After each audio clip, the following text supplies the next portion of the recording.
Hey, what's up, guys, and welcome back to my reading journey. Hope we're all absolutely fantastic, and today, as usual, we're gonna continue the book by Cicero on the ideal orator. It's gonna be the 42nd part of the third book, so let's get started. Catulus and the early sophists. Good heavens! Catulus exclaimed at this point. What an extraordinary variety of material, what an enormous range, what copiousness you have embraced, Crassus, and from what narrow confines have you dared to lead the orator to establish him in the kingdom of his ancestors? We have indeed been told that the ancient teachers and masters of speaking regarded no type of discussion to be outside of their competence, and that they always occupied themselves with speeches of every kind. One of them, Hippias of Elis, once came to Olympia, which was then thronged with great crowds for the famous games held there every 4 years. There he boasted, with nearly all of Greece for his audience, that there was nothing in any art, whatever its subject, that he did not know. He meant not only the arts on which a noble and gentlemanly education is based, mathematics, music, the study of literature and poetry, or the doctrines on the nature of the universe, human behavior, and the affairs of state. He said that he had even made with his own hands the ring on his finger, the clock he was wearing, and the shoes on his feet.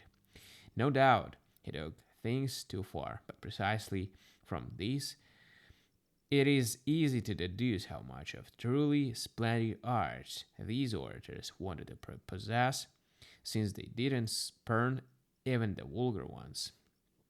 I need to talk about Prodicus of Ceos, or Thrasymachus of Chalcedon, or Protagoras of Abdera. Every one of them, in those days, both spoke and wrote a great deal even about the nature of the universe. The well-known Gorgias of Leontini himself, under whose advocacy, his blood implied, the order was forced to yield to the philosopher, but either he was never defeated by Socrates, and this dialogue of Platus isn't true, or, if he was, Socrates was obviously more eloquent and a more skillful speaker, and, as he called it, a better and more copious orator. At any rate, in this very same book of Platus, he claims that he will speak with great copiousness on whatever subject is submitted for discussion and investigation. And Gorgias was actually the very first to dare in large gatherings